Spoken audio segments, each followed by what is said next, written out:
If you're new here, make sure to hit that subscribe button and join the community. You won't want to miss what happens next in this wild story about body image, revenge, friendship, and learning what really matters. As soon as I stepped through the door, my mom let out a scream. "Who the heck are you? How did you get into my house? I'm calling the cops." "Mom, chill, it's me, your precious daughter." I froze, finally understanding why she was so freaked out. Without wasting another second, I bolted to my room and slammed the door shut. Quickly, I peeled back the skin on my hands, then my legs, and finally my neck. Bit by bit, the thin layer, the skies came off, revealing my familiar round face and my solid frame underneath. Whew, there I was, the real me. Here's the tea. It was my biggest secret. Drum roll, please. I can transform into anyone. All right, don't freak. I'll spill why I was rocking someone else's look. But first, shout out to Soundwave Story for kind of creating me. If you've got a story you want to see on MDA, don't be shy. Drop a comment below. Now, let's get into it. I'm Lily, the ultimate weightlifting queen at school. I've crushed so many competitions, hauling in city trophies and making my teachers glow with pride. They're so obsessed with me that I even get to skip a few elective exams. Sounds fire, right? But don't get it twisted. Not everything is a vibe. Thanks to my athlete diet, my body goals took a serious hit. Coach said I had to eat 5 times the normal portions daily to stay in my weight class. So every lunch, the cafeteria ladies would load me up with enough food to feed a small army. When I sat down with my tray piled high, I could feel the stares.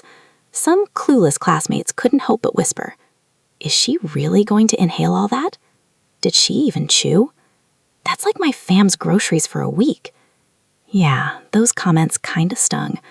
But at least I had real ones who knew I wasn't doing this for clout, like Sarah, our student council president and the ultimate role model. "You're amazing, Lily. Good luck this season. Make us proud."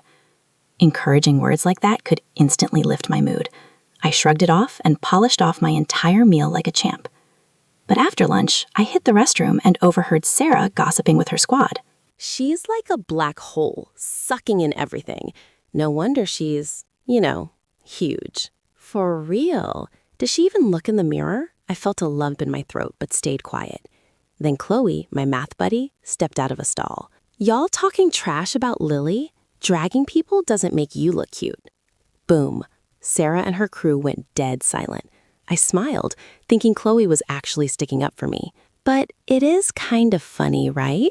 How annoying. They were playing with my emotions like a soccer ball. Their cruel words stung, but I clenched my fists, took a deep breath, and walked away while their laughter echoed behind me. I reminded myself, I'm a weightlifting baddie, and I'm killing it. Later, while waiting for the elevator, it opened to reveal Ken, the new baseball captain everyone was simping over. And yeah, the hype was real. Platinum hair, flawless skin, the whole package. The elevator was packed, but I squeezed in, practically face-planting into his chest. My cheeks were flaming hot, and I bet he saw that. The elevator beeped, overloaded. I could feel everyone side-eyeing me. Just as I was about to step out, Ken moved first, flashing me a smile. "Don't worry, I'll catch the next one." Wait, what? A guy just pulled a whole gentleman move for me. My heart was doing a full cardio session as I unconsciously stepped out of the elevator. Thanks. Somehow, we ended up chatting for a few minutes while waiting for the next elevator. To my surprise, Ken didn't seem to care about my plus-sized figure.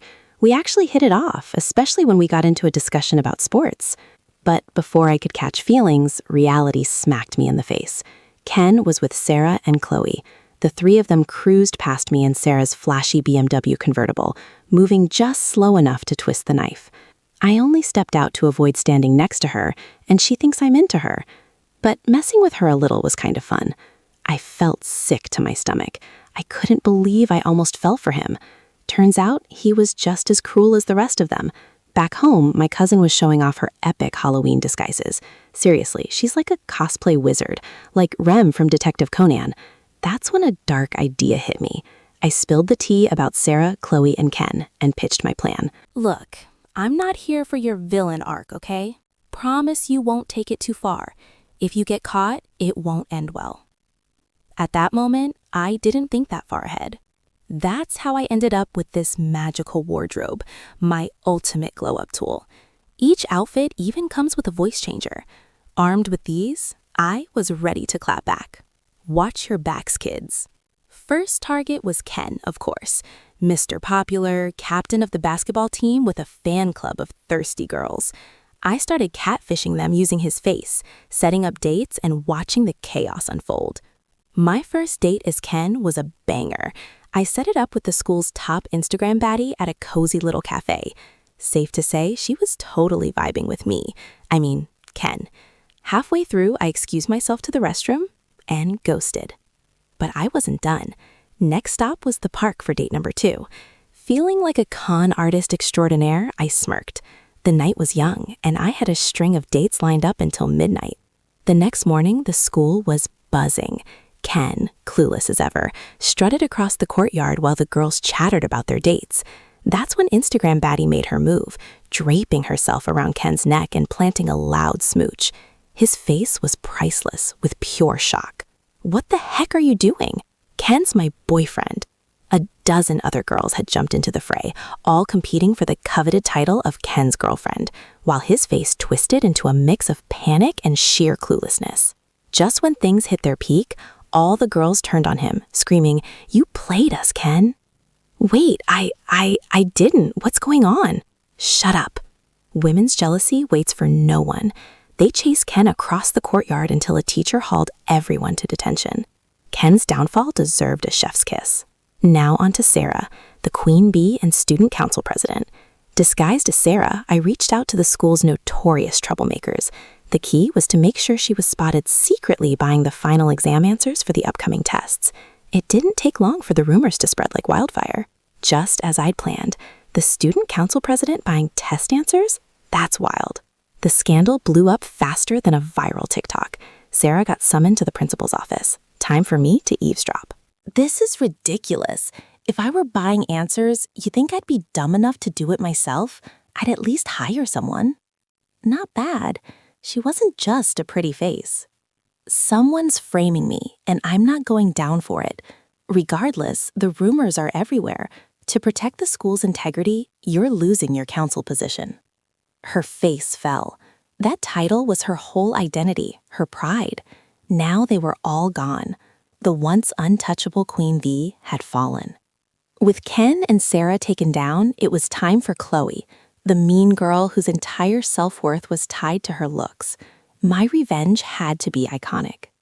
Dressed as Chloe, I hit the bustling street fair, spotting a crowd of classmates.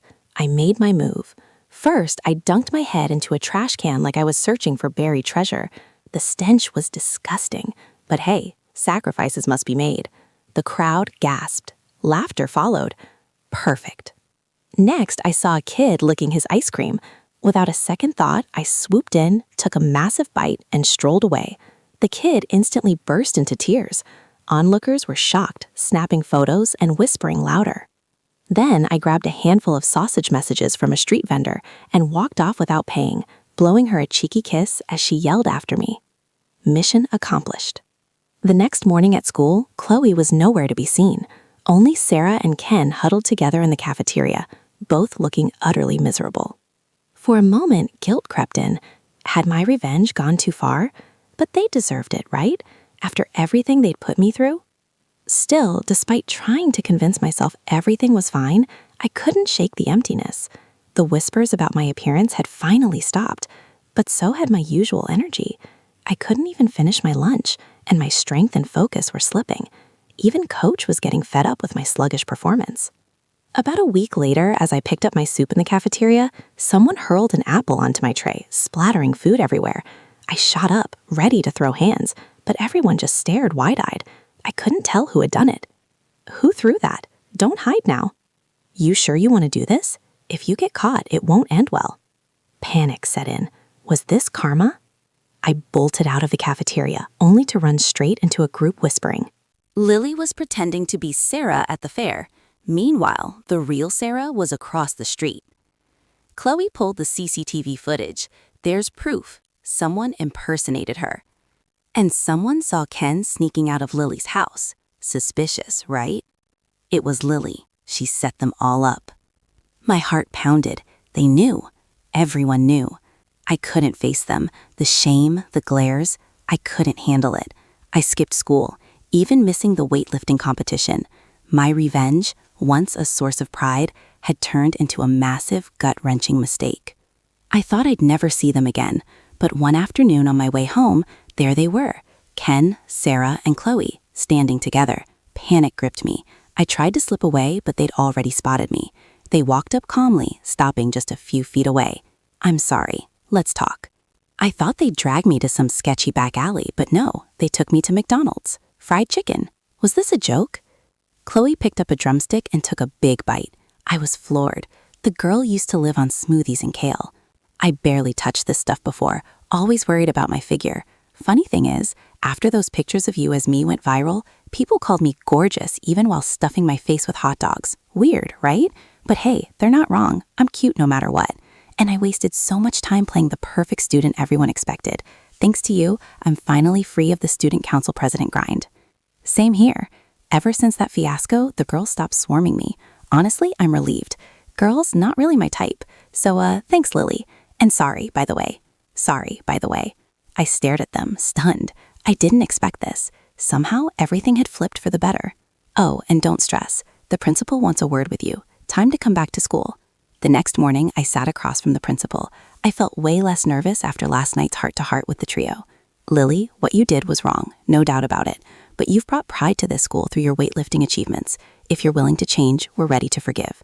"Yes, sir. I'll do whatever it takes to make things right." Coming back to school was surreal. The whispers were gone and people acted normal. I poured my energy into weightlifting, focusing on what truly mattered. At the next big competition, as I stepped onto the platform, I spotted them, Sarah, Chloe, and Ken, sitting together, cheering me on. The weights felt lighter than ever. No pressure, no doubts, nothing could stop me. In that moment, I realized my true worth wasn't about taking down my enemies. It was about the growth, the lessons, and the triumphs I've learned along the way. What do you think will happen next in a story like this? Leave your predictions in the comments, and don't forget to hit the bell icon to get notified about future stories.